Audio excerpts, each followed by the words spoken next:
dia. Vamos ficar em pé, vamos abrir as nossas Bíblias no livro do profeta Naum. Livro do profeta Naum, no capítulo de número 1 e o verso de número 7. Livro do profeta Naum, capítulo 1, verso 7.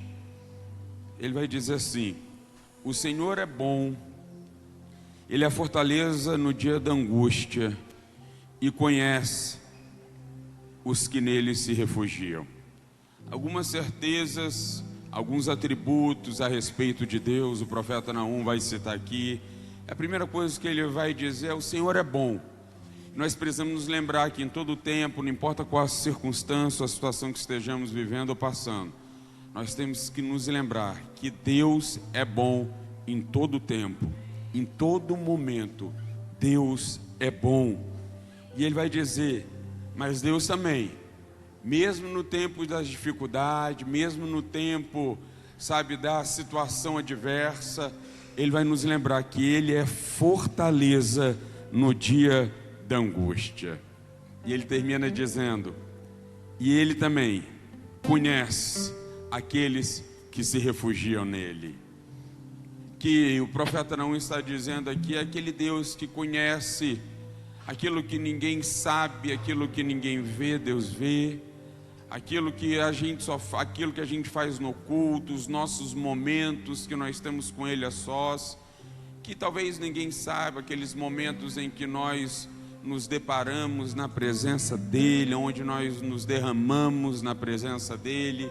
Ele está dizendo o seguinte: Deus, Ele sabe aqueles que se refugiam nele. Essa é a certeza, e é por isso que nós estamos aqui. É porque nós estamos diante desse Deus que nos conhece, nós estamos diante desse Deus que Ele é bom, nós estamos diante desse Deus que nós podemos encontrar refúgio, esse Deus que é fortaleza no momento do caos, no momento da tribulação, nos dias da angústia, e nós podemos encontrar guarita, descanso e proteção neste Deus. Deus conhece os que nele se refugiam. Deus conhece as suas necessidades, Deus conhece as nossas necessidades. É por isso que nós queremos nessa manhã começarmos falando com esse Deus que conhece, esse Deus que sabe, esse Deus que vê. Eu quero te convidar nesta manhã a falar com este Deus, apresentar para Ele quais são as suas necessidades, quais são os seus problemas, quais são as suas aflições. Fale com Deus agora que você tem vivido, fale para Deus agora o que tem talvez aí trazido angústias ao teu coração, aflições à tua alma. É o Deus que nos conhece, é o Deus que sabe, e é por isso que nós podemos encontrar refúgio e proteção neste Deus. Pai, nós estamos aqui reunidos como igreja nesta manhã, Senhor, porque sabemos o quão pequeno nós somos diante de tantas problemáticas e situações que vivemos e passamos. Então, Deus, nós te rogamos nesta manhã, Senhor, que o Senhor seja fortaleza nesses tempos difíceis em que alguns irmãos estão vivendo ou passando. Deus, que eles possam encontrar em Ti refúgio, guarita, proteção. Deus, nós oramos, Senhor, porque sabemos que mesmo quando as coisas não estão indo bem para nós, nós podemos olhar para Ti e ver que o Senhor é bom e que o Senhor está no controle de todas as coisas. Deus, nós oramos, Senhor, Te damos graças, Te damos louvores, honra e glória aqui nesta manhã, Deus. Que o Teu nome seja exaltado aqui. A Deus seja dada toda a glória. Em nome de Jesus nós oramos. Amém e amém, Senhor. Amém? Você pode cumprimentar pelo menos 5 pessoas. Pelo menos 5 pessoas. Se você quiser caminhar agora, se você quiser agora sair do seu lugar para cumprimentar essas pessoas, cumprimente ela agora. Este Deus que é bom, este Deus que é fortaleza, está aqui nesta manhã.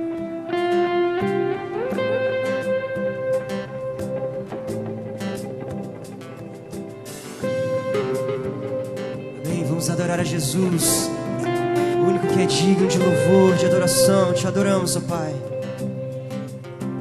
As palmas.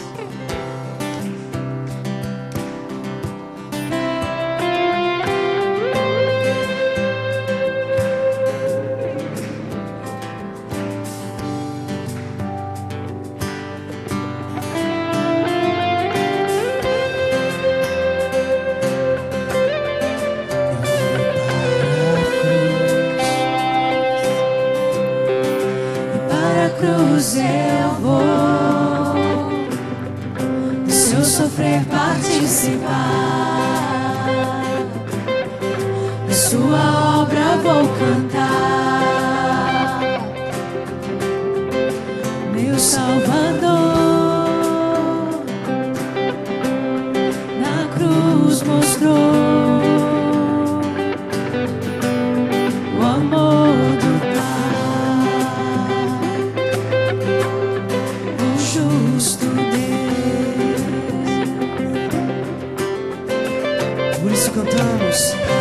Pela cruz me chamou, gentilmente me atraiu e eu, sem palavras, me aproximo, quebrantado por seu amor.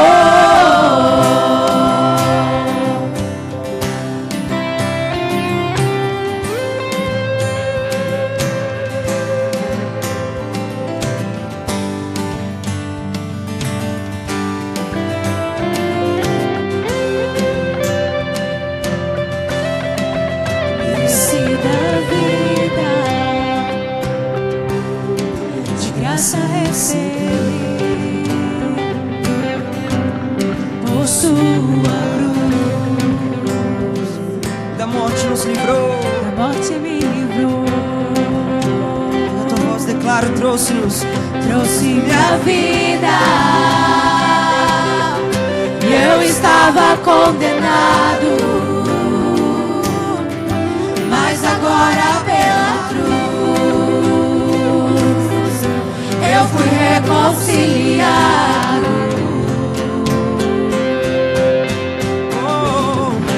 Pela cruz me chamou, gentilmente me atraiu e eu, sem palavras, me aproximo, quebrantado por seu amor.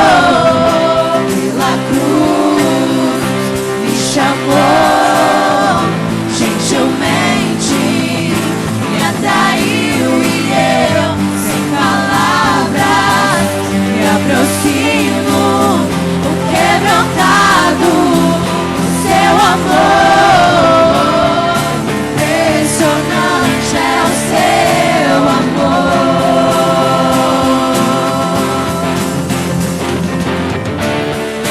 me redimiu e me mostrou o quanto és fiel. Impressionante é o seu amor,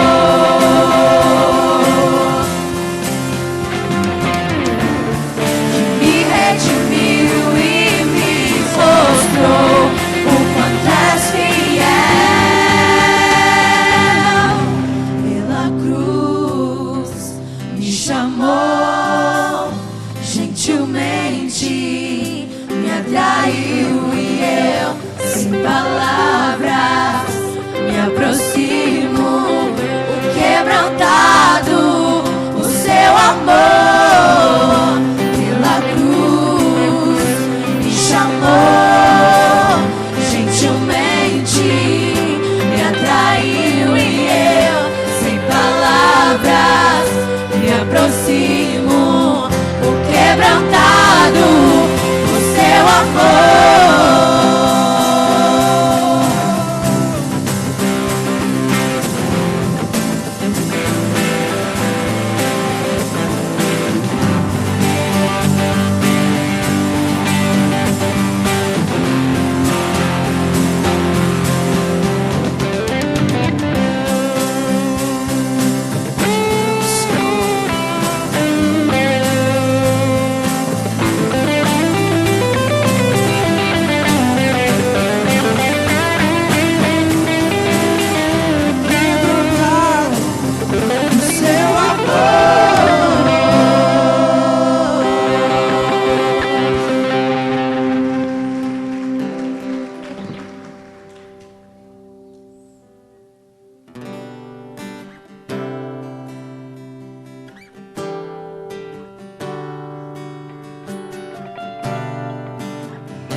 deixa minha vida, sua vida está em mim.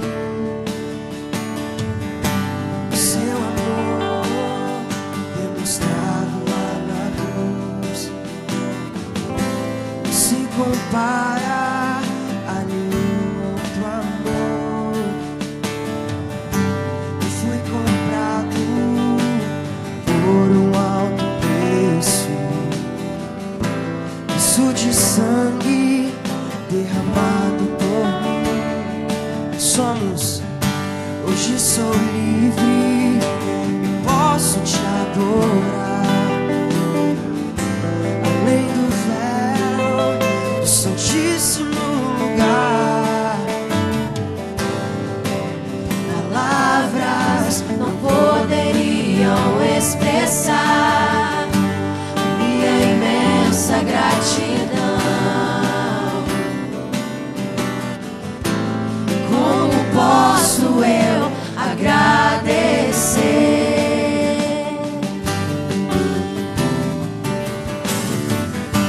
A minha vida então será uma resposta ao teu amor.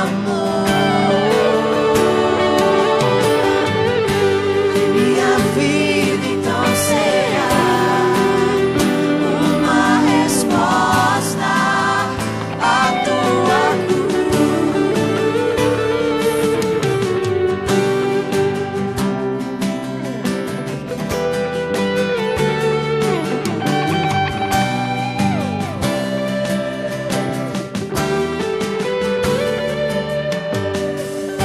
eu fui comprado por um alto preço, preço de sangue derramado por mim. Vamos cantar. Hoje sou livre e posso te adorar. Além do véu do santíssimo lugar. Mais uma vez eu fui comprado. Eu fui comprado. Declare essa verdade. Preço de sangue derramado por mim. Hoje sou livre e posso te adorar. Além do véu do santíssimo lugar, palavras não poderiam expressar a minha imensa gratidão. Como podemos, Senhor? Como posso eu agradecer?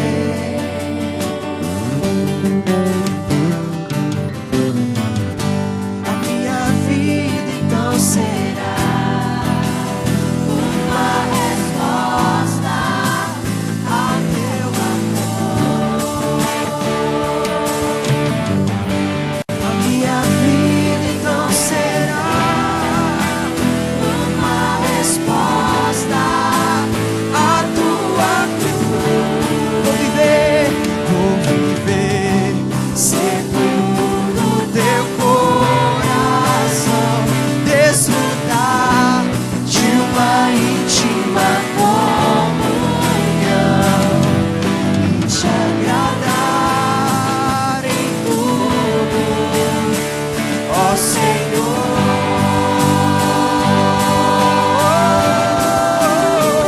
Vou fazer valer a sua morte, fazer valer o teu sofrer, uma resposta ao teu amor. Eu quero ser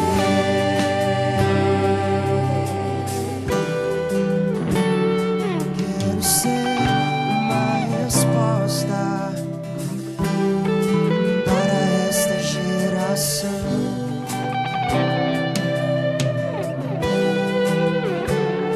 Uma resposta ao teu amor.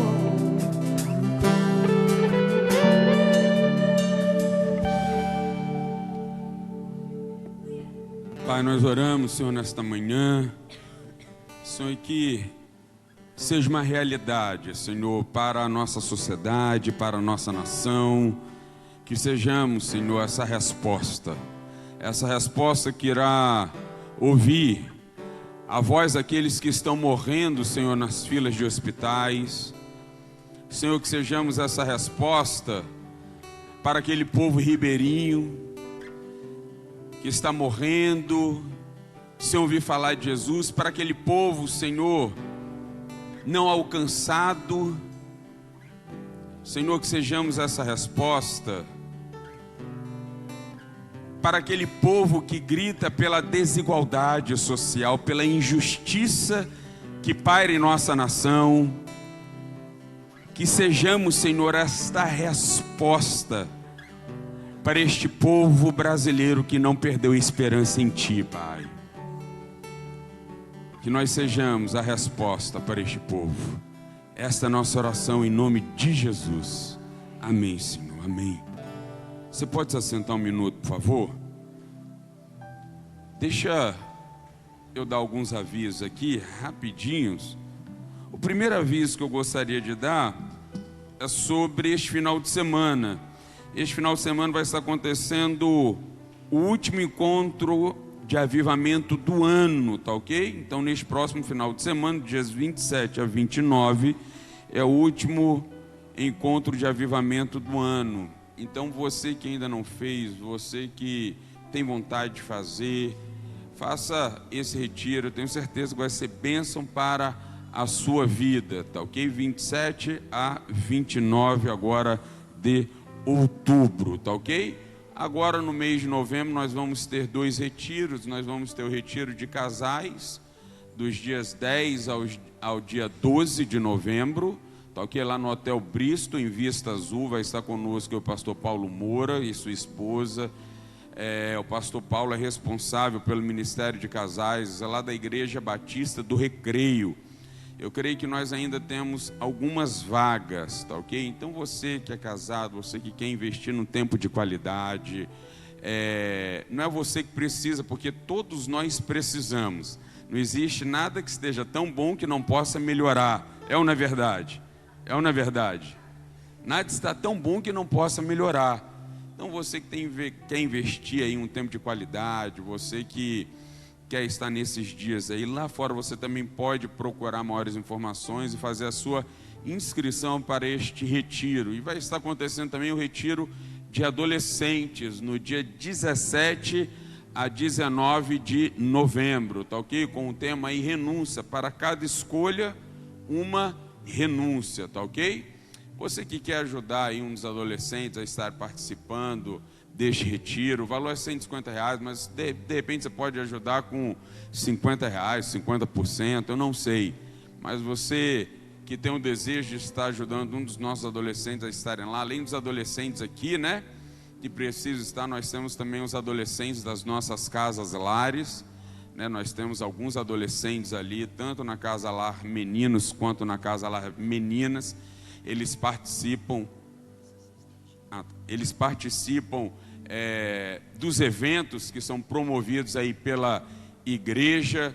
Então, se você quer proporcionar um dos nossos adolescentes também, das nossas casas, para estar neste retiro, você pode me procurar. Pastor, eu não tenho todo o dinheiro, não tem problema, mas você ajudar com 30, 40, já vai ser uma grande ajuda, tá ok? Você pode me procurar aí após o culto, que nós daremos aí maiores informações. Nesse sábado também vai estar acontecendo o Mundo Feliz, não é isso? Sábado agora, dia 28, tem isso aí, Mundo Feliz, que vai acontecer das 13 às 17 horas, tá ok? Para as crianças de 3 a 12 anos, tá? Então você que ainda não comprou o passaporte para a sua criança estar aqui neste dia, lá fora você pode estar adquirindo.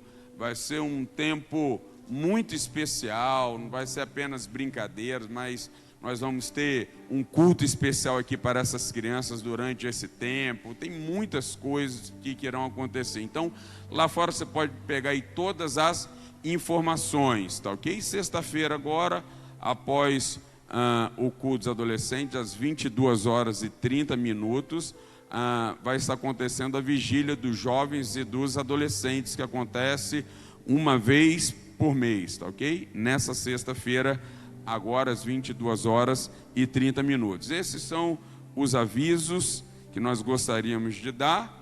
No dia, quarta-feira agora também tem os 12 anos, não é isso? 12 anos, não é isso, Dalminha? Eu vi aí você gritando aí, opa. Quarta-feira agora, nós vamos comemorar os 12 anos, né, da Tarde da Vitória, né, com a irmã Thelma, que está aí na frente desse culto já há 12 anos, tem sido uma bênção, né, a gente vê aqui nas quartas-feiras aqui o Edith Rocha ali quase que cheio às 3 horas da tarde, de pessoas buscando ao Senhor. Então, nessa terça vai ser um tempo especial, tá ok? Nós vamos estar comemorando aí os 12 anos aí, são 12 anos de luta, mas 12 anos de muita vitória, não é isso, Mantão? Glória a Deus, então, por isso. Amém? Eu gostaria de chamar aqui na frente o Rodrigo e a Poliana, os pais do Davi, né?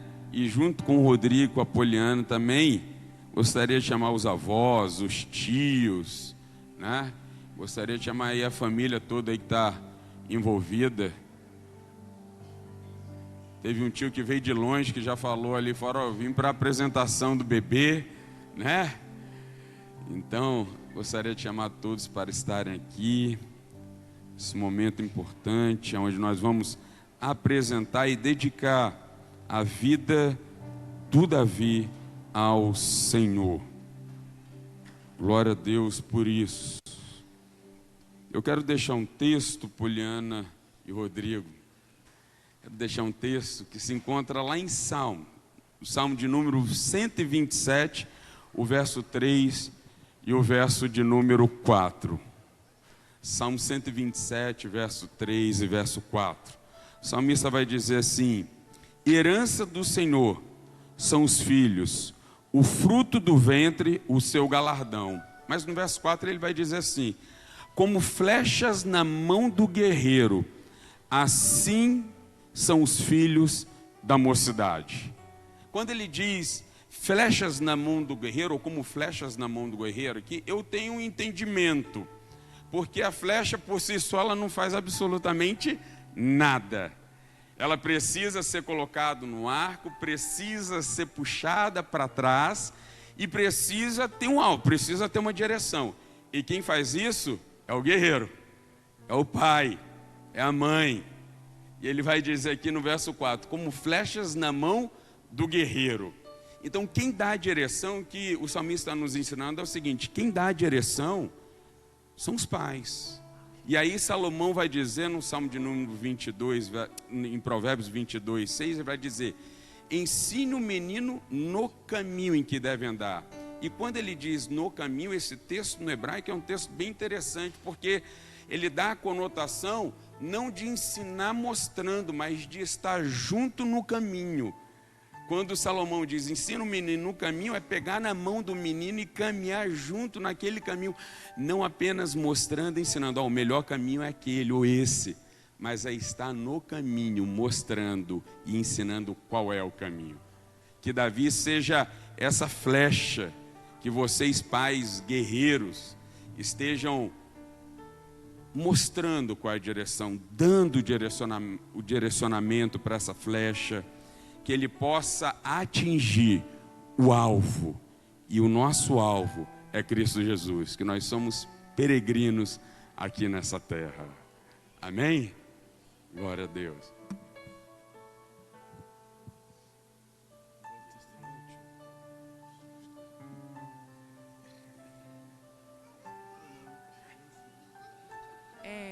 Bom dia, amada igreja. Eu queria ler aqui um testemunho rápido, que com 16 semanas, quando fomos fazer o ultrassom para descobrir o sexo do bebê, o médico nos informou que haviam cistos no cérebro do neném, chamados cistos do plexo coroide. Depois de conversarmos com vários médicos, eles afirmaram que estes cistos poderiam desaparecer por completo e não trazer nenhum malefício, como também poderia indicar algum problema. Nós sempre acreditamos que a vontade de Deus é soberana e que para Ele nada é tão maravilhoso, pois Ele é o Criador. E passamos a orar para que o Senhor fizesse a obra completa. O Senhor falou conosco através do Salmo 37:2, que diz: espera no Senhor e siga o seu caminho, e Ele te exaltará para possuíres a terra. Com 22 semanas, retornamos para fazer ultrassom morfológico. E para a honra e glória do nosso Deus, os cistos haviam desaparecido. Davi nasceu lindo e perfeito. E hoje, louvamos e agradecemos a Deus por mais esta herança que o Senhor nos confiou.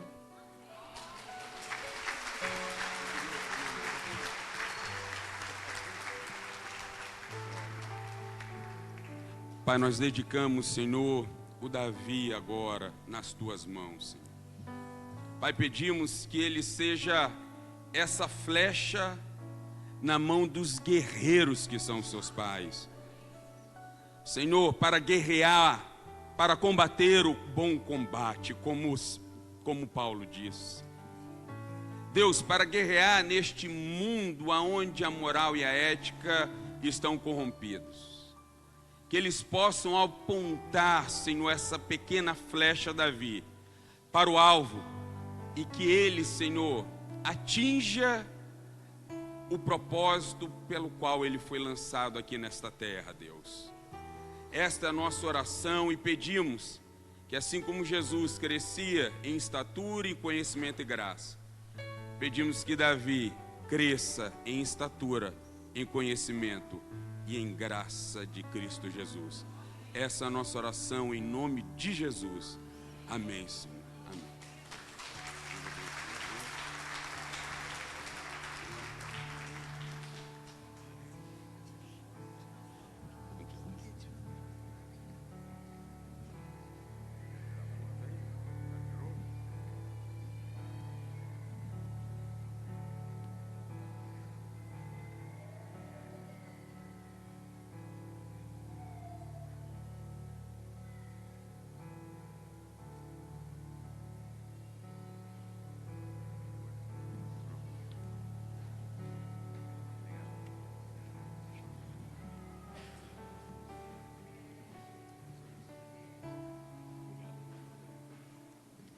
Glória a Deus.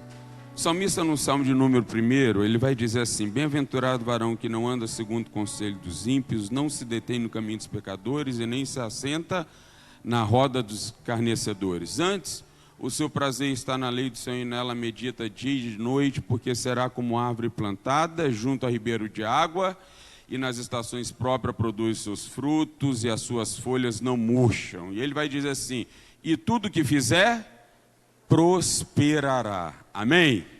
Ele vai dizer, e tudo que fizer, prosperará. Ele vai dizer que as folhas não murcham.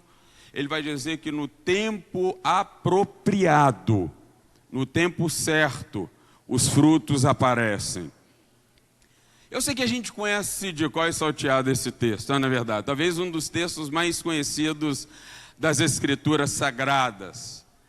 Mas eu quero frisar esse verso quando ele diz aqui: tudo que ele fizer vai dar certo. E tudo que você fizer vai prosperar. Vai crescer. Amém ou não amém? Amém ou não amém? Você crê nisso, sim ou não? Você crê nisso de verdade? Amém ou não amém? Glória a Deus. E eu tenho certeza que uma das coisas que não nos fazem ou não nos deixam prosperar é porque muitas vezes nós ouvimos as vozes do nosso coração. É porque muitas vezes nós ouvimos as vozes da crise. É porque muitas vezes nós estamos ouvindo o conselho dos ímpios. E a Bíblia diz o seguinte: o segredo é meditar na lei do Senhor. Quando ele diz meditar, é ruminar, é estar crendo que o que vai acontecer é aquilo que a palavra de Deus determinou. Você crê nisso de verdade? Amém? Amém?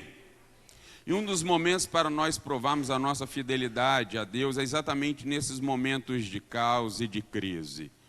E uma das coisas que não tem deixado muitas pessoas prosperarem é porque não estão acreditando na palavra de Deus. É porque pararam de crer.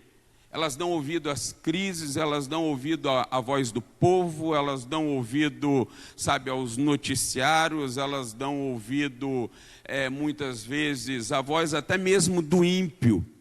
E nós deixamos de ser participantes e colaboradores da obra do Senhor. E eu tenho certeza absoluta, sem nenhuma sombra de dúvida, que o que nos faz crescer, o que nos faz prosperar e o que faz com que as coisas deem certo na nossa vida é a obediência à palavra de Deus. É por isso que nós vamos dedicar ao Senhor os nossos dízimos e as nossas ofertas. Nós fazemos isso porque sabemos que Deus, Ele é fiel à sua palavra. Mesmo que as notícias, mesmo que os ímpios, mesmo que as pessoas digam que não, nós cremos na bênção que os dízimos e as ofertas eles trazem para as nossas vidas. Não apenas o dízimo e a oferta, mas a obediência, de forma geral, sempre vai trazer bênçãos e resultados para as nossas vidas. Pai, nós oramos, Senhor, porque a sua palavra é fiel. E o Senhor é fiel à sua palavra. O Senhor disse, Pai, que tudo aquilo que o homem semear, ele também irá colher. O Senhor falou, Pai, que tudo o que o homem feliz e bem-aventurado e justo fizer, aquele que medita na palavra do Senhor de noite, aquele que não dá ouvido à voz do ímpio, aquele que não, Senhor, aquele que fecha os ouvidos para o conselho do ímpio, aquele, Deus, que crê na tua palavra, ele vai crescer e prosperar, mesmo no tempo da adversidade. E Deus, então nós oramos em conformidade com a sua palavra que não muda, a sua palavra que não volta atrás. Deus, nós pedimos que a sua palavra se cumpra na vida do dizimista e do ofertante, Deus. Esta é a nossa oração em nome de Jesus. Amém, Senhor.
Amém. Se coloque de pé no seu lugar mais uma vez para adorarmos a Jesus. Continuar adorando.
és tudo para mim e eu te adorarei.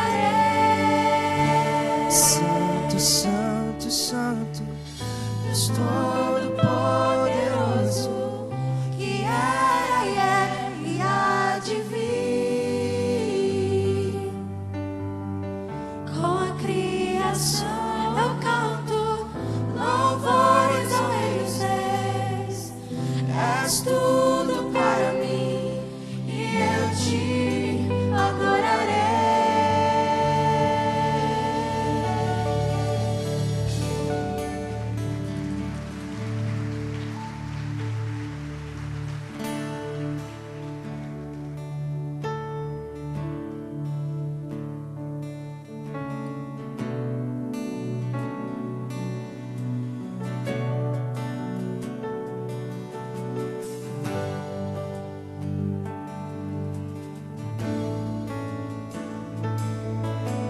o esplendor de um rei, vestido em majestade, me regozijarei, me regozijarei. Tua luz em nós brilhou e as trevas dissipou ao som da sua voz, ao som da sua voz. Quão grande é o meu Deus, cantarei. Quão grande é o meu Deus, todos hão de ver. Quão grande é o meu Deus, para sempre irás. Declara, igreja, adora Ele por toda a eternidade.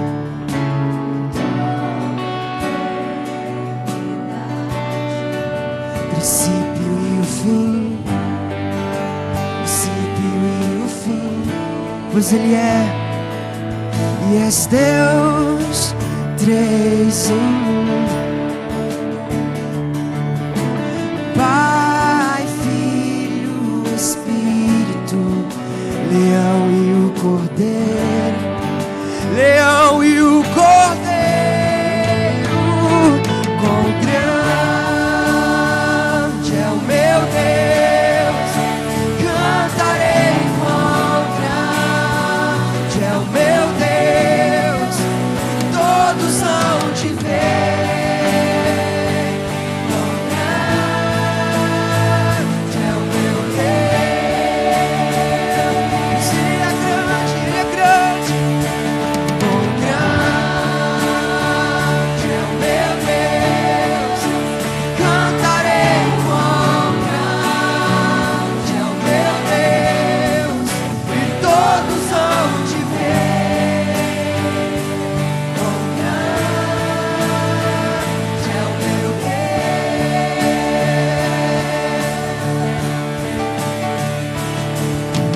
Nome sobre todo,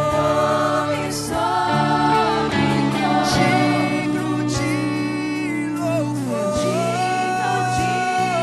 E eu cantarei. Quão grande é o meu Deus.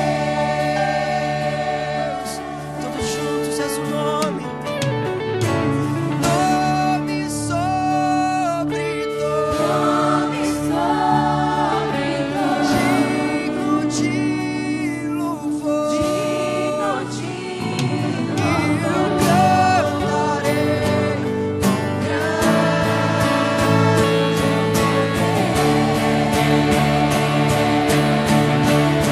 E o nome sobre todos. Nome sobre todos, digno de louvor. E eu cantarei. Quão grande é o meu Deus, somente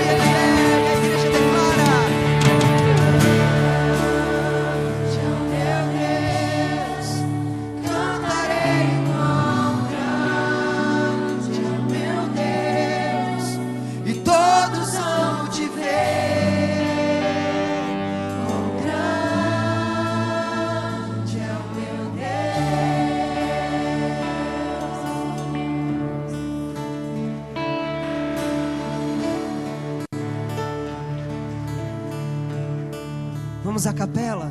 Quão grande é o meu Deus, cantarei quão grande é o meu Deus, e todos hão de ver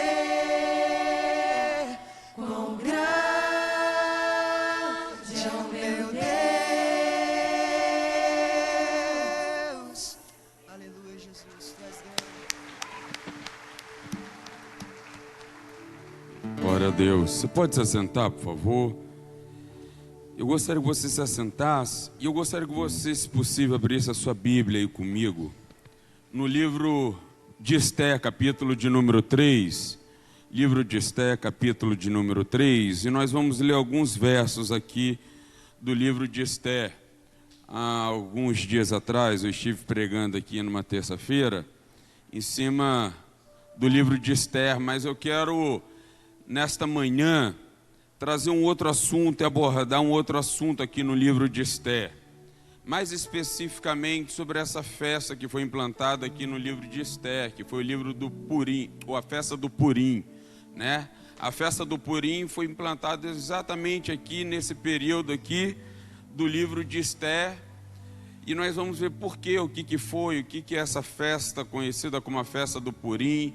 É uma festa que não foi uma festa como todas as outras festas do povo judeu, celebrado pelo povo judeu, seja a festa do tabernáculo, a festa da Páscoa, a festa das trombetas, né? A festa da colheita. Todas essas festas, elas foram festas dadas ou como decreto de Deus para o seu povo. Essa festa, a festa do Purim, não foi uma festa dada por Deus. Ela não aparece, ela não vem como as outras festas do povo de Israel, do povo judeu, né? Ela não aparece no Pentateuco, ela não vai aparecer ali no livro do Êxodo, nem no livro do Levítico, nem no livro de Números. Ela foi a única festa celebrada pelo povo judeu que ela não veio de uma forma direta da parte de Deus. É a festa do Purim. E também não é um nome hebraico, né? Purim, na verdade, Purim é um nome persa, né? Pur significa sorte na linguagem dos persas. E Purim é mudança de sorte. Então nós vamos ver aí Deus mudando a sorte. Algo que era, não essa sorte que nós conhecemos, mas aquela sorte, por exemplo, que o salmista no Salmo 126, verso 1, ele vai dizer: quando o Senhor restaurou a sorte de Sião, né? Aquela sorte que o judeu conhecia, a sorte que Jó, a Bíblia vai dizer no capítulo 42, verso de número 10, que quando Jó orava pelos seus amigos, Deus mudou a sorte de Jó. Então, essa palavra para o povo hebreu, para o povo judeu, ele tem um outro significado. Apesar daqui realmente ser usado de uma forma, não de uma forma espiritual, né? Nós vamos ver aqui 6 personagens principais aqui no livro de Esther, né? O rei Assuero, em alguns momentos você vai ver Assuero, em alguns momentos você vai ver Xerxes. Pastor, é a mesma pessoa? É a mesma pessoa. Assuero era um título na linguagem hebraica. Xerxes é um título na linguagem grega, né, para o imperador Medo-Persa, para o imperador da Pérsia. Nós vamos ver também aqui Mordecai, que era primo de Esther. Nós vamos ver a própria Esther e nós vamos ver um camarada chamando um antissemita, um antijudeu, chamado Amã, um amalequita. Então esses são os 5. E o sexto? O sexto é o agente invisível presente em todos os momentos, aonde neste livro, assim como no livro do Cântico dos Cânticos ou de Cantares, né, não aparece, apenas nesses únicos 2 livros, não aparece o tetragrama sagrado, Yahvé, né? O tetragrama sagrado para os judeus, para nós, para o povo de Deus. Tanto aqui no livro de Esther quanto no livro de Cantares não vai aparecer. Mas nós vamos ver aqui que Deus, ele é um ser evidente em todo o livro de Esther, mesmo ou apesar de não aparecer o nome dele aqui no livro de Esté. E eu quero tratar com você sobre esses 2 decretos. Existem 2 decretos, ou existiram 2 decretos aqui no livro de Esté. O primeiro decreto está aqui no capítulo de número 3, a partir do verso de número 12, quando vai dizer assim: chamaram, pois, os secretários do rei no dia 13 do primeiro mês, e segundo ordenou Amã, tudo se escreveu aos sátrapas do rei, aos governadores de todas as províncias, aos príncipes de cada povo, a cada província no seu próprio modo de escrever, e a cada povo na sua própria língua. Só para a gente entender, quando você lê o capítulo 1, verso 1, você vai ver aqui, nós vamos depois entrar só um pouco no contexto histórico para a gente entender o que o povo judeu, o povo hebreu estava fazendo aqui, né, no Império Persa. Você vai ver no capítulo 1, verso 1, que este era o maior império. Na verdade, ele era o império que governava todo mundo, o Império Persa nessa época. E o império era muito grande, tinham 127 províncias, e ele ia da Etiópia à Índia. Então foi muito maior do que o império mundial de Nabucodonosor, do imperador babilônico, né? Esse império medo-persa, o império de um rei conhecido como Ciro, foi muito grande, muito poderoso. Por isso que ele diz, olha, é necessário escrever em várias línguas para todos os povos. E aí diz aqui no verso de número 13, então enviaram-se as cartas por intermédio dos correios a todas as províncias do rei para que destruíssem e matassem, aniquilassem de vez a todos os judeus, moços e velhos, crianças e mulheres, em um só dia, no dia 13 do 10º mês, que é o mês de Adar, e que lhe saqueassem os bens. Tais cartas encerravam o traslado do decreto para que se proclamasse a lei em cada província. E esse traslado foi enviado a todos os povos, para que se preparassem para aquele dia. Os correios, pois impelidos pela ordem do rei, partiram incontinenti, e a lei se proclamou na cidade de Suzã. O rei e Amã se assentaram a beber, mas a cidade de Suzã estava perplexa, ou na melhor tradução, estava confusa ou em confusão. Verso de número 3 do capítulo 4 vai dizer assim: e em todas as províncias aonde chegava a palavra do rei e a sua lei, havia entre os judeus grande luto, com jejum e choro e lamentação, e muitos se deitavam em pano de saco e em cinzas. Capítulo 8, verso de número 6, diz assim: pois como poderei ver o mal que sobrevirá ao meu povo? E como poderei ver a destruição da minha parentela? Verso 11 e 12. Nelas o rei concedia aos judeus de cada cidade que se reunissem e se dispusessem para defender essa cidade, para destruir, matar e aniquilar de vez toda e qualquer força armada do povo, da província que viessem contra eles, crianças e mulheres, e que saqueassem os seus bens no mesmo dia, e em todas as províncias do rei Assuero, no dia 13 do 10º mês.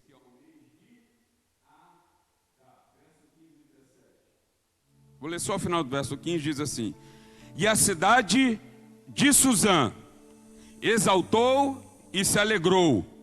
Para os judeus houve felicidade, alegria, regozijo e honra. Também em toda a província e em toda a cidade onde chegava a palavra do rei e a sua ordem, havia entre os judeus alegria e regozijo, banquetes e festas. Muitos dos povos da terra se fizeram os judeus, porque o temor dos judeus tinha caído sobre eles. E o último texto que eu quero ler está no verso 24 do capítulo 9, que diz assim: porque Amã, filho de Amedada, o Agagita, inimigo de todos os judeus, tinha intentado destruir os judeus, e tinha lançado por, isto é, sortes, para assolar e destruir. Mas, tendo Ester ido perante o rei, ordenou ele por cartas que o seu mau intento que assentara contra os judeus recaísse contra a própria cabeça dele, pelo que enforcaram a ele e os seus filhos. Por isso aquele dia, ou aqueles dias, chamam Purim, do nome Pur.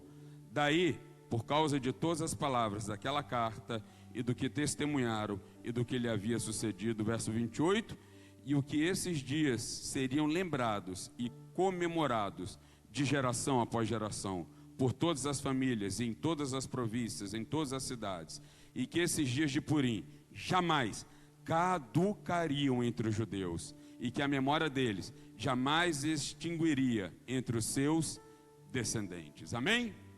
Então olha só, 2 decretos. O primeiro decreto, nós vamos ver aqui, que foi um decreto solicitado por Amã. O primeiro decreto foi solicitado por este homem que aparece para nós como Agagita, e a gente vê quem eram os Agagitas. Agagitas, eles eram amalequitas, eles eram inimigos do povo judeu. Depois você pode ver um pouquinho melhor essa história lá no livro do Êxodo, capítulo 17, a partir do verso de número 13, a partir do verso de número 15. Quem eram esses amalequitas, o porquê, e eles passaram a ser inimigos do povo de Deus, e não apenas inimigos do povo de Deus, mas também inimigos de Deus. Então o primeiro decreto, ele foi solicitado por Amã, e ele foi um decreto dado pelo rei Assuero. Só o rei Assuero poderia então autenticar esse decreto, foi autorizado por ele. E nós vamos ver que esse decreto ele foi divulgado, e em Suzã houve confusão. O povo de Suzã ficou confuso, ficou perplexo. Quando esse decreto chega, o primeiro decreto, nós lemos então no capítulo 3, no verso 14 e verso 15 principalmente, nós vamos ver que quando esse decreto então chega em Suzã, o povo fica perplexo. Gera-se então uma confusão em Suzã. E a gente vai ver também, como nós vimos aqui no capítulo 4, verso de número 3, que houve uma profunda tristeza do povo judeu. Aonde esse decreto chegava? Pelas 127 províncias. Aonde chegava o decreto de Assuero, o decreto de Amã, aonde chegava havia choro, havia lamento pelo povo judeu.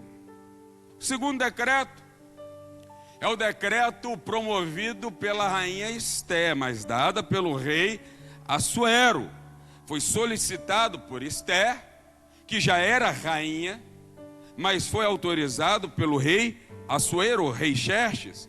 O decreto ele também foi divulgado pelas 127 províncias do Império Persa. Mas nós vamos ver aqui algo diferente. Quando o povo de Suzã, quando a cidade de Suzã ficou sabendo desse segundo decreto, houve alegria, houve felicidade. Suzã fica feliz. E a Bíblia também vai nos narrar que aquele povo ali, no meio daquele povo judeu, no segundo decreto houve banquetes, houve festa e houve tempos de alegria e felicidade para o povo judeu. 2 decretos. Nós vamos ver aqui nesses 2 decretos aqui 2 coisas distintas acontecendo. O primeiro era a declaração de morte. A segunda era Ester dizendo, era o rei Assuero dizendo o seguinte: vocês podem lutar e vocês podem se defender. E o Purim, essa mudança de sorte, ela vai acontecer exatamente isso. Quando o povo resolve lutar, quando o povo resolve se defender, porque não existe, gente, triunfo sem luta, não existe glória sem batalha, não existe. Nós não podemos, existem coisas que elas são tratadas apenas ou através da oração e do jejum, mas existem coisas que elas não vão resolver através da oração e do jejum. O livro de Ester está aqui porque, assim como todos os outros 65 livros da Bíblia Sagrada, o livro de Ester é um livro espiritual, mas nós vamos ver que algumas coisas não se resolvem apenas com oração e com jejum. Existem coisas que nós precisamos fazer, ou precisaremos fazer. E se nós quisermos ter vitória, se nós quisermos ter triunfo, se nós quisermos ter glória, nós precisamos batalhar. E nós vamos ver aqui algo interessante. No livro de Jó, Deus muda a sorte enquanto Jó orava pelos seus amigos. Mas no livro de Esté, Deus muda a sorte do povo judeu enquanto o povo judeu lutava. Lutava para defender a sua vida. Lutava para defender a sua casa. Lutava para defender os seus direitos. E nós precisamos lutar. Nós precisamos nos levantar. A minha oração é, principalmente para os nossos adolescentes, para os nossos jovens, é que Deus levante adolescentes e jovens, uma geração comprometida, não uma geração, sabe, que nós estamos vendo onde pessoas, grande parte, é lógico que existem aquelas pessoas que são diferentes, mas hoje na cabeça do povo brasileiro é: eu vou fazer um concurso público, eu vou me tornar um servidor público para que eu tenha estabilidade e para que eu tenha uma boa aposentadoria. Essa é a mente do povo brasileiro de forma geral. Pastor, eu não penso assim, eu sou funcionário. Eu estou falando de forma geral. Que isso fique claro, para depois você não sair daqui e já pastor, poxa, eu sou servidor público, você falou de mim. Eu estou falando de forma geral. E eu estou mentindo? Que essa é a cabeça do povo brasileiro? Pelo menos são o que os historiadores e os sociólogos dizem. Que de forma geral, na cabeça do povo brasileiro, o povo brasileiro faz concurso público apenas para ter uma estabilidade e para ter uma boa aposentadoria. Agora a minha oração é que Deus levante em toda a esfera uma geração que vai mudar. Juízes que não serão corruptos. Gente, quando nós olhamos aqui os profetas, os 5 maiores, os 12 menores, a gente vai ver que eles lutavam exatamente em todas as esferas. Eles não iam apenas para a liderança religiosa, mas eles iam para a liderança governamental, eles iam para os juízes, eles iam e falavam: olha, vocês não estão julgando de forma correta, vocês, sabe, se deixaram, se desviaram, vocês se corromperam. A minha oração é que Deus levante procuradores, que Deus levante promotores, que Deus levante desembargadores, que Deus levante ministros, que Deus levante juízes, que Deus levante vereadores, que Deus levante governadores, que Deus levante deputados, que estarão lutando para mudar a realidade da nossa nação, que não deixarão se corromper, mas que irão olhar para a nossa nação, para o nosso povo e dizer: nós vamos fazer o que é justo. É isso que eu quero ver dessa nova geração. Essa tem sido a minha oração, essa tem sido a minha súplica. Deus, levante pessoas comprometidas com as suas coisas, em todas as esferas da sociedade, que possamos ver leis justas, que possamos ver, Pai, homens e mulheres que não se corrompam, que vejamos ainda na minha geração homens e mulheres comprometidos com a tua lei, porque feliz é a nação cujo Deus é o Senhor. E para Deus ser o Senhor, Ele precisa ter leis justas e homens que irão praticar a lei dEle. Essa tem sido a nossa oração. E nós vamos ver aqui que Deus vai mudar, não apenas mudar a sorte, mas mudar o cenário de um povo. Esse livro é um livro muito interessante. Ele tem várias peculiaridades. Uma é porque não aparece o nome de Deus aqui, não aparece o tetragrama sagrado. Não vai aparecer em nenhum momento. Mas ele vai tratar de várias formas. Por quê? Porque é um livro que começa com desafios, é um livro que começa com crise, é um livro que começa com um caos instaurado, implantado para o povo de Deus, mas é um livro que termina com vitória e esperança para o povo de Deus. É um livro que quando eu leio ele diz para mim, é como se Deus estivesse sussurrando e dizendo: não desista, continue acreditando, porque assim como eu fiz um novo decreto, eu tenho o poder para fazer um novo decreto. Não houve mudança de decreto, não houve uma mudança do primeiro decreto, porque na lei persa ou na lei medo-persa não poderia haver mudança de decreto. Quando o rei selava com o seu anel, ali um decreto não poderia se mudar. É por isso que Daniel, é exatamente neste tempo que Daniel vai parar na cova dos leões. Esse texto ou esse livro é um livro cheio de peculiaridades. Por quê? Porque quando você lê o livro de Esdras, do capítulo 6, capítulo 7, você abrir a sua Bíblia e livro capítulo 6 e capítulo 7 de Esdras aí, ele tem 57 anos de história do capítulo 6 e do capítulo 7. E é exatamente nesses 57 anos de história, perdida no livro de Esdras, do capítulo 6 e do capítulo 7, que o livro de Esté é escrito.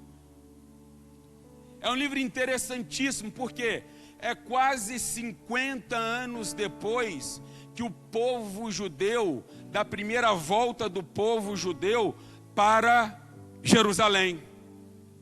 Vamos só entender o que o povo judeu estava fazendo aqui no Império Medo-Persa. Por que eles foram parar ali? Você conhece a história do ano 605, do ano 597, do ano 586 a.C. O povo foi levado em 3 levas para a nação da Babilônia, para o Império Babilônico, por Nabucodonosor. Eles foram deportados para lá. E aí, no ano 539, exatamente no dia 13 de outubro do ano 539, o Império Babilônico cai. Então Belsazar, que era o grande imperador da Babilônia, ele perde o seu poder. Isso está tudo relatado no capítulo 5 de Daniel. No último verso você vai ver. Enquanto a festa estava acontecendo, o Império Babilônico cai, e então Ciro invade, conquista no dia 13 de outubro. E aí ele sabia de um decreto, ele sabia de uma lei. O rei Ciro ficou sabendo como? Através de Daniel. Daniel, a gente vai ver a fidelidade de um homem chamado Daniel no Império Babilônico, mas ele passa pelo Império Medo-Persa também. E a gente vai ver ali que Ciro ele foi muito influenciado por Daniel. E quando Ciro se depara com as profecias de Jeremias, que dizia que aquele povo, que Ciro iria levá-los novamente, faria retornar o povo de Deus para Jerusalém, quando ele se depara com essa profecia, então ele manda o povo ir.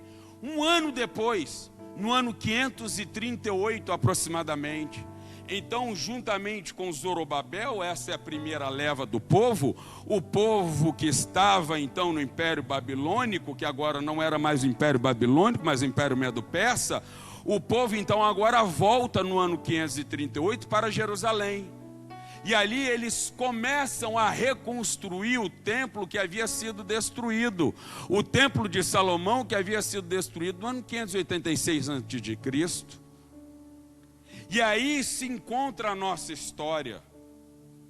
São esses 57 anos de história que nós vemos aqui no livro de Esté. Esses 57 anos de história perdido no livro de Esdras, do capítulo 6 ao capítulo 7. E aí a gente começa a entender a narrativa. E a gente vai ver então que no capítulo 1 do livro de Esté, não era Esté rainha. Assuero, Xerxes, ele era o imperador. Mas ele não era, a Esté não era rainha. Esté era apenas uma escrava que estava ali em Suzã. Uma escrava que tinha sido criada pelo seu primo Mardoqueu, ou Mordecai, aí vai depender da sua tradução. Ela era uma escrava que tinha sido criada pelo seu primo, porque ela era órfã. E a gente vai ver algumas coisas interessantes no decorrer dessa história, porque Vasti ela é afastada do trono, porque ela não quis obedecer à voz do rei. E aí então, faz-se então uma lei dizendo, olha, nós vamos criar então um concurso para a mulher, ou para uma mulher agora, assumir o lugar de Vasti. E aí nós entramos então no capítulo de número 2 de Esté, e nós vamos ver exatamente aí que Esté entra. O nome dela não era Esté, a gente já sabe que o nome dela era Radassa. Radassa, que significa murta. Murta é uma planta que tem uma raiz muito profunda. E aí Esté entra no cenário porque ela ganha esse festival, ela ganha esse concurso.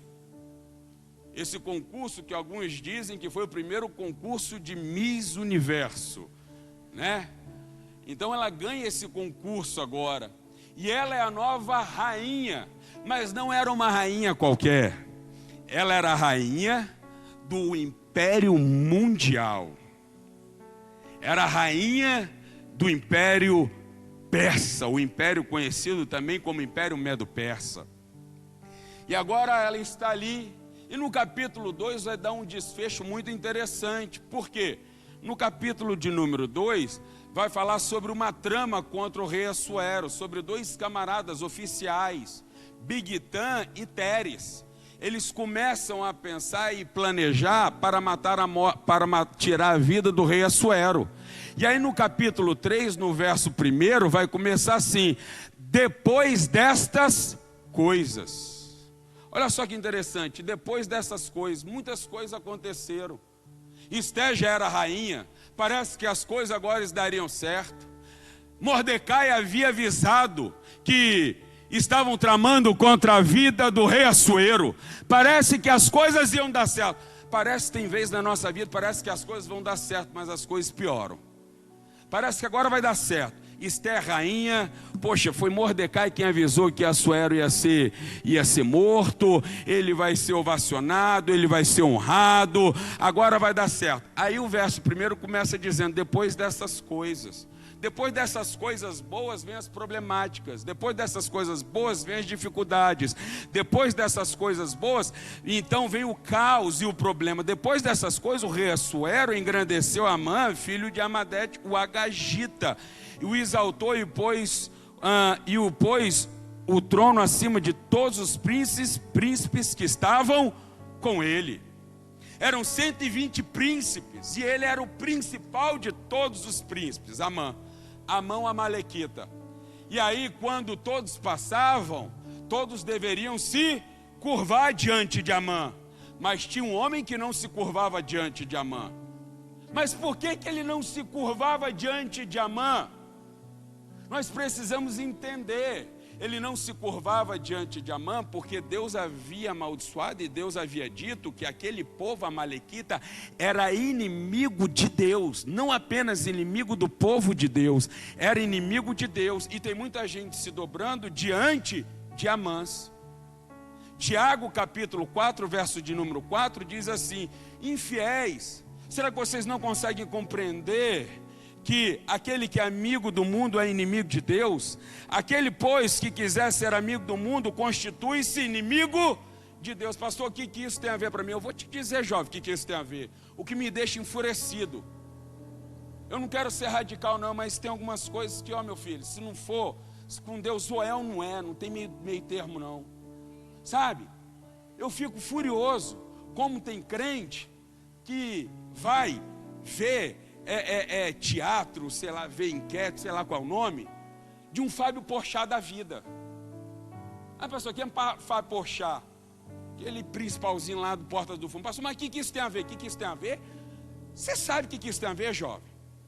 Os camaradas detonam o seu Deus. Eles fazem a zoaça com o seu Deus. Eles fazem zoação com o seu Deus. E você dá dinheiro para Portas do Fundo, você dá dinheiro para Fábio Porchat, e você dá dinheiro para esse tipo de ator que tira sarro. Eu vou te falar uma coisa: se o camarada fizesse sarro com meu pai, com minha mãe, eu já nem ia gostar. Mas como ele está fazendo sarro com meu Deus, para mim é muito pior. E a gente está se curvando. Pastor, mas deixa eu falar, a primeira coisa que Mordecai fez, primeira coisa que Mordecai fez foi identificar quem eram os inimigos. A gente está deixando tudo passar, está tudo bagunçado. Eu recebi uma mensagem de um pastor sério, só não posso falar quem é. Ele me mandou uma mensagem essa semana dizendo o seguinte: sabão Omo está em promoções em vários lugares em Minas Gerais, porque o povo não estava comprando. Irmão, as coisas são sérias. Vocês viram o que sabão Omo estava falando aí sobre propaganda? Para com esse negócio de ensinar brincadeira de menina, sabe? Deixa a menina brincar com coisa de menino, deixa ela ser o que ela quiser. Se ela quiser ser menino, se ela quiser se vestir como homem, deixa. Se o menino quiser se vestir como menina, deixa. E nós estamos nos dobrando, nós estamos nos reverenciando diante de tudo isso. Meu irmão, deixa eu te falar uma coisa aqui: se é inimigo do meu Deus, é meu inimigo. Se é inimigo do meu Deus, se zoa do meu Deus, não entra na minha casa. Eu não dou dinheiro. A gente precisa começar a identificar. Porque se uma pessoa tirasse sarro com a sua mãe, se uma pessoa tirasse sarro com minha esposa e ficasse falando que ela era isso, aquilo outro, como alguns artistas fazem, e aí depois vem um monte de pastor, gente, no Instagram, nas redes sociais, tirar foto com esses pé rapados,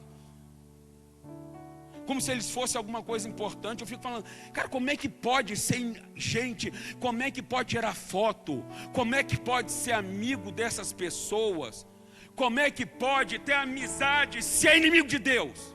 As coisas não estão batendo na minha cabeça mais, gente. Eu não sei, eu acho que às vezes eu falo, meu Deus, me leva logo, porque não está mais entrando. Estamos aceitando tudo. Aceitando tudo. Estamos vivendo, não tem nada a ver.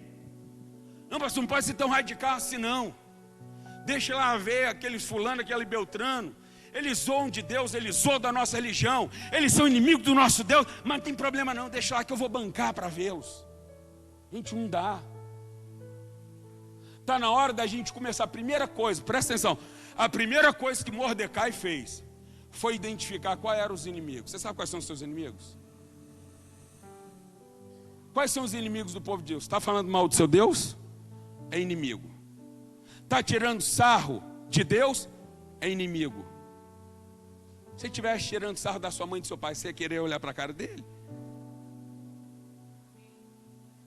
Irmão, fala sério. Não é possível. Até quando esse tipo de religião, esse tipo de cristianismo vai estar norteando a nossa geração? Então ele identifica, e quando ele identifica, ele diz: eu não me dobro. Eu não me dobro. Pode fazer comigo o que quiser, sabe por quê? Porque eu sei quem está comigo. Eu sei quem guerreia as minhas guerras. Eu sei quem me protege. Eu sei quem está comigo. Eu sei que Ele é poderoso para fazer muito mais. Eu sei quem está comigo. E aí começa então o problema.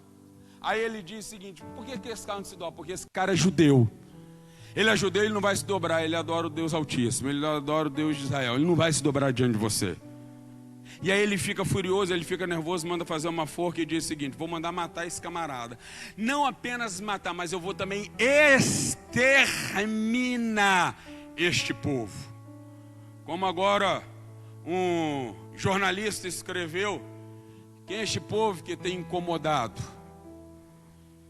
Saíram nas páginas de uma grande revista de circulação. É um povo que tem incomodado. E nós estamos incomodando mesmo, gente. E se nós não incomodarmos, nós não servimos para fazermos aquilo que Cristo nos chamou para fazer. Nós precisamos incomodar. Nós precisamos ser luz, nós precisamos ser sal. Nós precisamos mudar o cenário que a nossa nação se encontra. Então, por causa da sua ira, por causa do seu rancor, por causa da sua fúria, então ele pede para o rei Assuero fazer esse decreto. Faça esse decreto, faça isso. E o livro de Esté é um livro muito atual, porque ele vai contar a história de um povo ou de um homem antissemita, de um homem antijudeu, e nós estamos vivenciando exatamente isso. Gente, o que aconteceu agora, semana passada, há exatamente 8 dias na Somália? onde 300 cristãos foram mortos. Nós estamos vivendo de forma geral, no mundo inteiro agora, os anticristãos estão matando. Pastor, mas aqui não matam, mas aqui estão te detonando, aqui estão zoando seu Deus, porque você não faz nada. Enquanto nós ficarmos calados, enquanto nós não nos levantarmos, não vamos fazer nada não. Mas quando a gente começa a fazer alguma coisa, você pode ver. Quem são os políticos mais zoados aí na internet? São os políticos mais populares, saiu agora. Sabe qual é o político mais popular pelo voto popular? Você viu quem foi? Marco Feliciano, o deputado federal mais popular. É o mais zoado também, coitado. Senador mais popular, Magno Malta. Voto popular. Por que isso? Existem coisas que nós não concordamos, mas são homens que estão lá dentro do Congresso Nacional defendendo a bandeira que eu acredito. São homens que estão lá dentro do Congresso Nacional que ainda tem um pouco de moral e de ética e que preservam a palavra de Deus. E para que nós sejamos e para que a nossa nação seja feliz, Deus precisa governar a nossa nação. Nunca foi intuito de Deus que o rei governasse a nação de Israel. Deus começa com juízes, depois ele coloca um benjamita, Saul, depois ele tira o benjamita, Saul, e coloca ali aquele da tribo de Judá, Davi. Mas o intuito de Deus não era que o rei governasse, era que o rei deixasse Deus governar. O nosso intuito não é deixar que os governantes e que os homens governem. E eu entendo que apenas mudando o cenário, com homens tementes a Deus, pedindo direcionamento a Deus, assim Deus governará a nossa nação. Homens que irão fazer leis justas. Homens que não irão fazer como os nossos ministros do STF, que eles rasgam a nossa Constituição, não seguem mais a nossa Constituição. São cada coisa que nós vemos, cada um dá conforme o seu entendimento. Eu entendo que é dessa forma. A Constituição é clara ao dizer que a família é formada por homem e mulher, mas ele diz, não, mas eu entendo agora de outra forma. Como é que eu vou entender de outra forma se homem é homem, mulher é mulher? Como é que eu entendo de outra forma? Mas aí os nossos ministros do STF disseram, não, nós entendemos de outra forma. Eu não consigo entender, para mim um homem é homem, para mim mulher é mulher. E se a família, se está na nossa Constituição, que a família é formada por homem e mulher, não tem como ter outro entendimento. Estão rasgando, então nem aí para a nossa Constituição. Mas como é que nós vamos mudar esse cenário?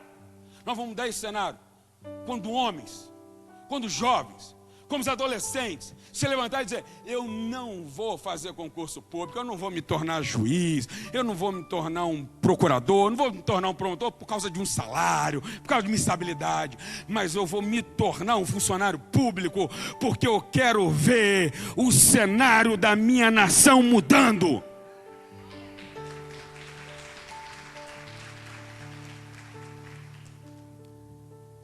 E aí, então ele faz esse decreto e nós vamos ver aqui que o livro vai começar exatamente isso, com alguns riscos, com algumas problemáticas. Mas eu vou ver aqui que neste livro Deus está nos ensinando algo interessantíssimo. Que Deus tem a sua forma soberana de atuar em cada acontecimento, e que muitas coisas que estão por detrás de situações que parecem para nós embaraçosas e confusas, e que muitas vezes tentam nos acabar, Deus está orquestrando todas as coisas de uma forma soberana, e que eu posso ficar quieto, e que eu posso acalmar o meu coração, que mesmo quando tudo parece estar tramando contra mim, eu sei que tem um Deus arquiteto, um Deus soberano, que já fez todas as coisas para mudar e trazer aquilo que era maldição se transformar em bênção para a minha vida. Agora, o que é então essa festa do Purim? A festa do Purim vai falar sobre algumas lutas. E nós vamos ver aqui que a primeira luta foi uma luta da própria Esther. Uma mulher órfã, uma mulher que não tinha um bom currículo, uma mulher que tinha tudo para dar errado, uma mulher que tinha muitos problemas, uma mulher que era órfã, que não foi criada pelos seus pais, uma mulher que teve muito sofrimento na vida, mas não deixou que as dores e os sofrimentos tirassem o beleza e o encanto da vida. Deixa eu te falar uma coisa aqui, nós passamos por lutas, nós passamos por decepções na vida, nós passamos por situações que nós não gostaríamos de passar. Eu passo, você passa, você vai passar, eu vou passar. Mas nós não podemos deixar que esses momentos de infortúnio tire a beleza e o encanto de vivermos. Ela não deixou que isso tirasse. Então ela convoca e diz: vamos orar. Mordecai, chama o povo para orar. E aí ela faz um jejum e uma oração de 3 dias com todo o povo de Israel, para que ela entrasse diante do rei. E é exatamente isso. Agora presta atenção. Tudo que eles fizeram através de oração e de jejum. Mas nem tudo é resolvido com oração e jejum. As nossas ações, elas precisam ser precedidas de oração e jejum. Mas nem tudo nós vamos resolver com oração e com jejum. O que precedeu a entrada de Esther na presença do rei Assuero foi oração e jejum. Mas o que fez Assuero fazer um novo decreto foi o risco de vida que Esther correu. Quando ele diz o seguinte: mas Mordecai, eu não posso entrar na presença do rei, a não ser que eu seja convidado, já tem 30 dias que o rei não me convida. Não tem problema. Quem sabe que não, se não foi para esta causa, ou para resolver essa situação, que Deus te colocou aonde você está. Ela entra, e olha só que interessante, no capítulo 5, verso de número 3, quando ela encontra o favor do rei, o rei faz a seguinte pergunta para ela: Esther, você pode me pedir o que você quiser, até a metade do meu reino eu te dou. Ah, irmão, olha que tentação. Não, gente, vamos falar sério. Eu não estou falando de Brasil, não, estou falando do Império Mundial. O segundo grande Império Mundial depois da Babilônia. Depois teve o grego macedônio, depois o romano. Acabou. Imagina alguém chegar e falar o seguinte: a metade do reino eu te dou. Irmão, ia tremer na base. Ele não está falando aqui de milhões de dólares, não está falando de bilhões, está falando da metade do Império Mundial eu vou te dar. Olha a proposta. Ah, mas eu vou aprender algo aqui com Esther. Jamais posso trocar a proposta pelo propósito pelo qual eu fui chamado. Não troca a sua proposta pelo propósito pelo qual você foi chamado, não. Bom, deixa eu abrir aqui um parênteses aqui. Todo domingo de manhã, se eu não falar isso aqui domingo de manhã, não sei que dia que eu falo. Mas dói quando de vez em quando ligam, né? E perguntam assim: pastor, você pode pregar aqui? Irmão, vou ver na agenda, se eu puder, beleza. Se tiver livre eu vou. A pergunta que o povo faz hoje é: quanto você cobra para pregar? Aí de vez em quando alguém pede assim: pastor, chama fulano, beltrano para cantar aqui na igreja. Eu não chamo, sabe por quê? Porque cobram. E às vezes eles vão cobrar o que eu ganho no mês trabalhando, naquilo que o pastor Marcos Grovira trabalhando um mês ganha, que os pastores dessa igreja ganham trabalhando um mês. Um cantorzinho que se diz gospel, ele quer ganhar num dia cantando as mesmas músicas. Eles cantam todas as vezes em todas as igrejas, 365 vezes no ano. É muita gente trocando proposta por proposta. Ela diz o seguinte: eu não vou querer a metade do reino, sabe por quê? A sua proposta é boa. A proposta que Satanás fez para Jesus em Mateus capítulo 4 foi boa, mas Jesus tinha um propósito. A minha pergunta é: você tem propósito ou você tem proposta? Você tem propósito ou você tem proposta? Quando você aceita suborno, você tem propósito ou você tem proposta? Quando você se deixa levar com seus amigos do trabalho ou com as outras coisas, você tem propósito ou você tem proposta? Esté houve uma proposta, gente, que só em eu pensar estar diante do rei Xerxes eu tremeria na base. Gente, metade do império mundial. Ela diz: não quero, porque eu tenho um propósito. Eu estou aqui para te convidar para um banquete. Nós vamos comer. Ela fez uma comida gostosa para o rei. A comida foi tão boa que ele falou assim: eu quero amanhã de novo um banquete, mas agora com Amã.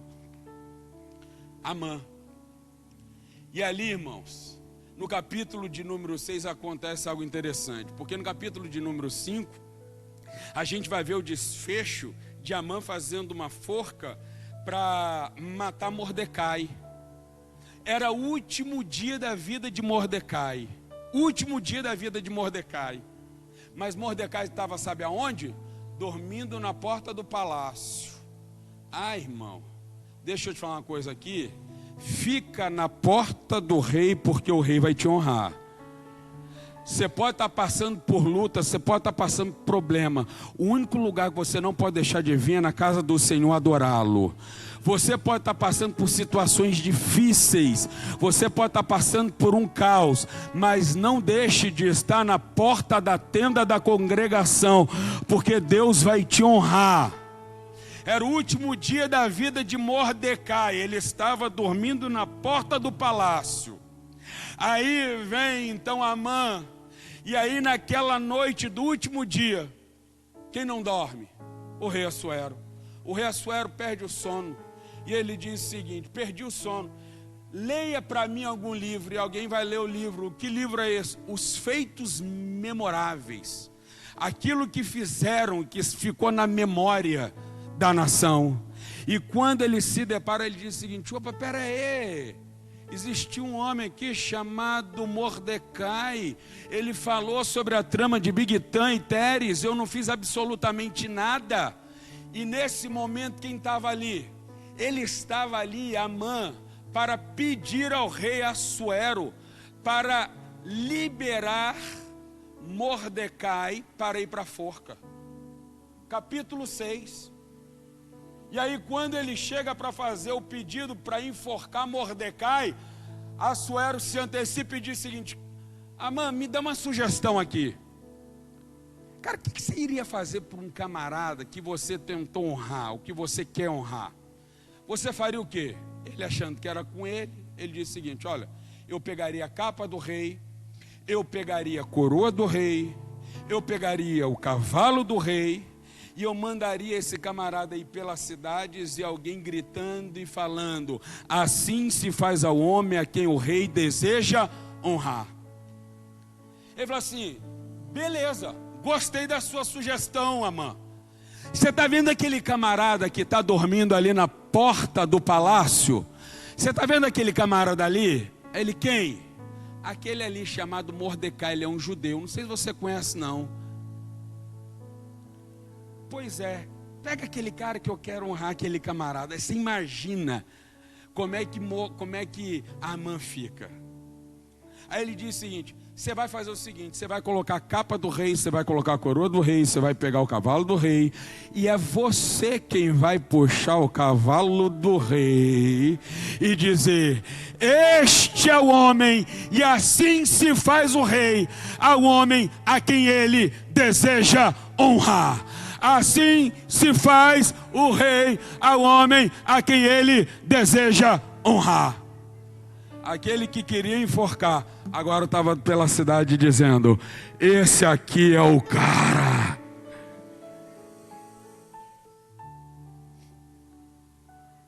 E aí o desfecho é o seguinte: Amã acaba sendo enforcado na forca que ele mesmo fez. Amã e os seus 10 filhos. Mas existia um decreto, e o decreto era decreto de morte. E agora, não pode ser revogado, não pode mudar, mas o rei pode fazer um novo decreto. O novo decreto é: eu autorizo vocês a lutarem. Eu autorizo vocês a lutarem. Vocês vão lutar, vocês vão matar, vocês vão se defender.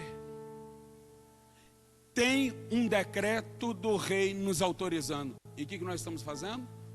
Braço cruzado. Povo, aí muitas vezes a gente está aqui assim, o máximo que a gente faz é levantar as mãos e falar assim: Deus, destrói, Deus. Acaba com esse povo, tira esses governantes. Ah, Deus, acaba. Mas aí sabe o que a gente faz? Aí vem um camarada e diz o seguinte: se você me colocar lá ano que vem, sabe o que eu faço? Sua esposa está sem trabalho? Eu coloco lá no meu gabinete. Vota em mim, vota em eu.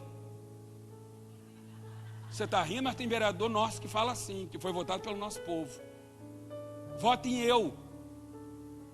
Vota em eu. Tem igreja, gente, tem igreja que troca voto das suas ovelhas por saco de cimento e brita. É vergonhoso o momento e o cenário que nós estamos vivendo de corrupção, não apenas instalado na Assembleia ou na Câmara, mas em meio ao povo que se diz cristão. É vergonhoso. Pastores trocando voto. Eu posso falar de cabeça limpa e erguida. Davi está aqui. Nunca minha família pediu um cargo nem ao pai e nem ao filho e nem ao Espírito Santo. O Espírito Santo a gente pede. Mas é gente trocando cargo. Líderes, pastores trocando cargo. É uma vergonha. É uma vergonha vereadores, deputados, governadores que fazem isso. É uma vergonha. Estamos vivendo um cenário absurdo. Aí, irmãos, ele diz o seguinte: o decreto é: vocês podem lutar. Eu autorizo lutares, e eu termino. E aí, ela vai dizer assim, capítulo 8, verso 6, para eu terminar: pois como poderei ver o mal que sobrevirá ao meu povo, e como poderei ver a destruição da minha parentela? Como? Eu não posso ficar calado, eu não posso ficar quieto, eu não posso ficar de braço cruzado. Gente, os valores éticos e morais, os valores de família estão deteriorando e nós estamos quietos, nós estamos calados. Martin Luther King uma vez disse: tudo que é necessário para que o mal propague é que os homens de bem se calem. Nós estamos calados diante desse cenário. Até quando ficaremos calados?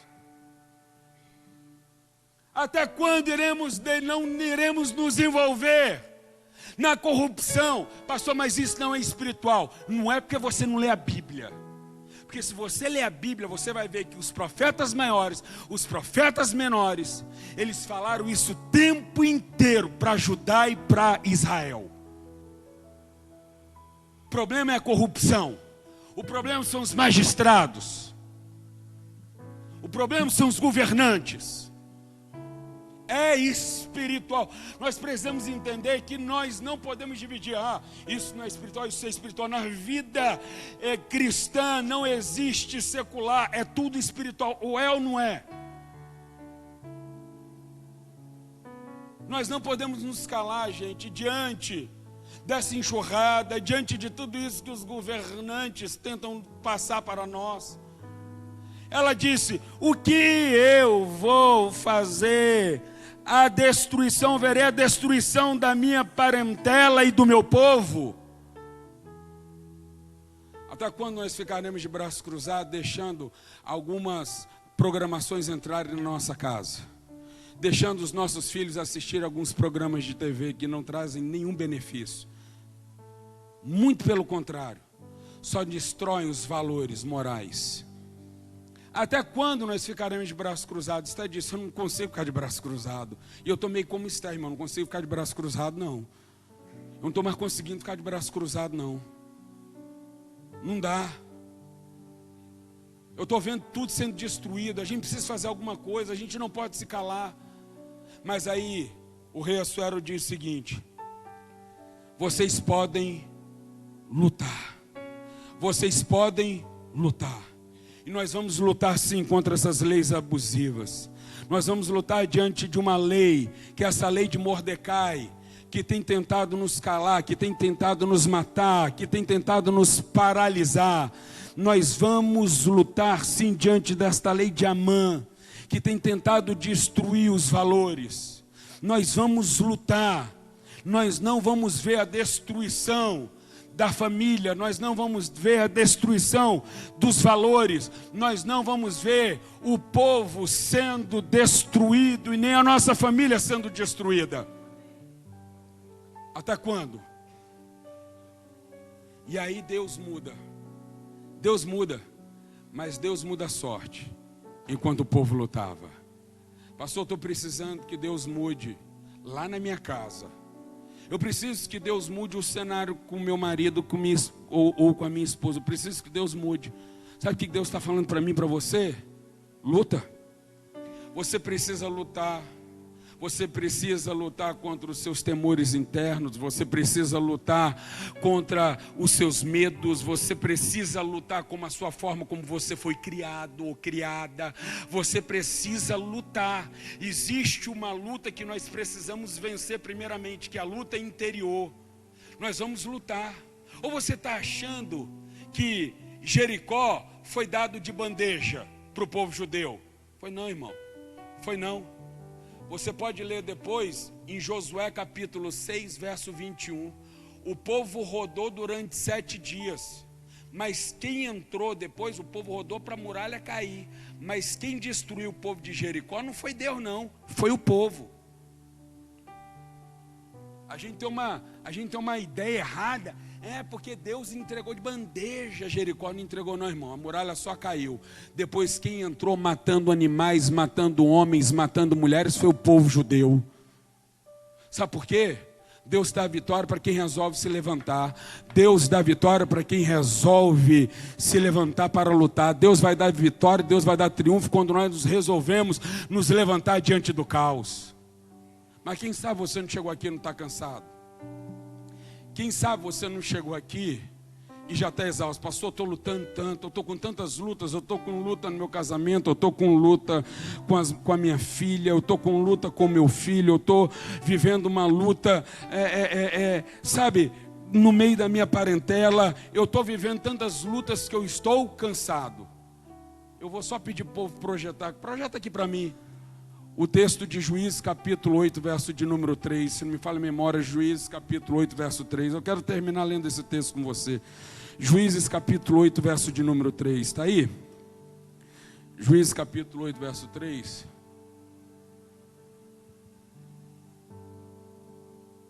Verso 4, próximo verso, diz assim, ó.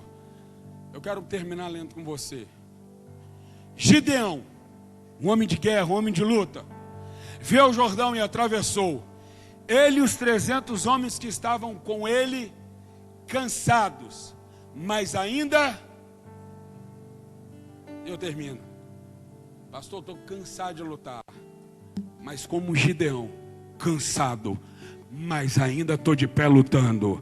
Eu estou cansado, não consigo mais lutar, mas eu estou cansado, mas eu continuo caminhando. Eu estou cansado como Gideão e os 300, mas eu estou cansado, mas eu ainda vou perseguir, porque eu sei que enquanto eu caminho, enquanto eu luto, o Deus de vitória me dá vitória, porque eu sei que enquanto eu batalho, os Deus da guerra vai me dar de presente esta guerra. Ele não vai me poupar desta batalha. Quem sabe você não chegou aqui cansado de tantas lutas. O purim é Deus mudando a sorte enquanto o povo luta. Eu quero profetizar, eu quero ser profeta de Deus hoje na sua vida. Irmãos, eu estou sentindo Deus nessa palavra. Eu quero lhe dizer algo aqui. Ei, Deus vai mudar a sua sorte enquanto você se levantar e lutar mesmo cansado. Deus Deus vai mudar a tua sorte. Vai ter um Purim, vai ser tempo de festa, vai ser tempo de alegria, vai ser um tempo de regozijo como você nunca viveu. Enquanto você luta, Deus vai te dar vitória. Cansado, mas ainda perseguindo, cansado, mas ainda lutando, porque o meu Deus é o Deus de Isaías 40, é aquele que dá força ao cansado e vigor para aquele que está sem vigor. Mas eu vou lutar, porque eu vou ser não apenas a resposta para a minha parentela, mas eu vou ser a resposta para a minha nação. Coloque-se de pé, deixa eu orar com você, por favor.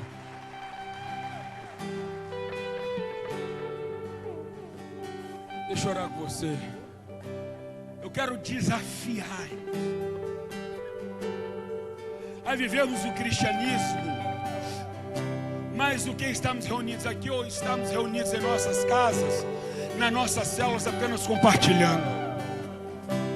Mas eu quero ser uma resposta para a minha geração. Deus, aquele cargo de ministro do STF de 2030 é meu. Aquele cargo de desembargador é meu. Aquele cargo de vereador que vai fazer leis para mudar a nossa realidade é minha. Esse cargo para presidente é meu. Não vai ser de ninguém, eu vou lutar por isso. Porque enquanto eu luto, Deus muda a minha sorte, mas muda a sorte da minha parentela. Enquanto eu luto, Deus muda a minha sorte, muda a sorte da minha parentela, mas muda a sorte da minha nação. Eu vou ser essa resposta. Quero orar por você. Quem sabe você não chegou aqui cansado? São lutas e lutas e lutas. Mas Deus te deu um decreto. O decreto é: continue lutando. Continue lutando.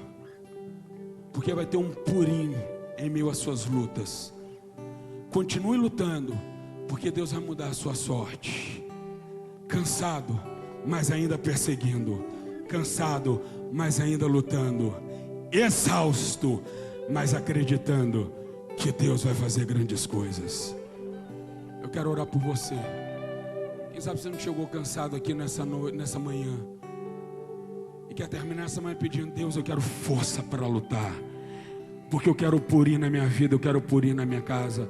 Eu queria que você saísse rapidamente do seu lugar e viesse aqui, porque eu tenho uma segunda oração, eu quero fazer uma segunda oração para uma segunda classe de pessoas. Eu quero orar por você. Você que chegou aqui e quer ser uma resposta, adolescente jovem, você vai ser a resposta. A resposta da minha oração vai ser você. Deus vai levantar mais ministros aqui. Deus vai levantar homens de poder aqui neste lugar. Deus vai levantar, porque vai ser a resposta para a geração brasileira que tem sofrido tanta injustiça. Esta geração, a geração de evangélicos que tem crescido, mas a injustiça está se alastrando. Eu quero orar por você que quer ser essa resposta. Você que vai ser um novo juiz, você que vai ser um novo desembargador, você que será um novo promotor, você que será um procurador, você que será alguém que irá lutar pelas causas sociais deste povo da nossa nação. Se você quer ser essa resposta, eu quero que você saia do seu lugar, eu quero orar por você. Pai, nós estamos aqui nessa manhã, Deus, porque muitas vezes, como Gideão e os 300, Deus, cansado de tantas lutas, cansado, Senhor, de tantas batalhas, as batalhas nos cansam. Tua palavra diz que até os valentes caem de exausto. Gideão e os seus 300 disseram: nós estamos cansados, mas nós vamos continuar lutando, porque em meio à luta, Deus vai trazer o Purim para as nossas vidas. Deus, nós queremos ser uma resposta. O povo orou O povo jejuou, mas Esther foi a resposta. Esther entrou diante do rei. Esther fez o pedido para a mudança ou para o novo decreto. Deus, nós queremos, Senhor, que o Senhor levante Estérs na nossa geração, homens e mulheres que estarão em cima para defender a causa do teu povo. Eles vão defender a causa, Senhor, a tua causa. Eles irão defender os princípios morais da palavra de Deus. Levante, Senhor, homens e mulheres, jovens estratégicos aqui. Essa, Deus, é a nossa oração, Pai. Que o Senhor venha dar força para aquele que está sem força e vigor para aquele que está sem vigor. Em nome de Jesus.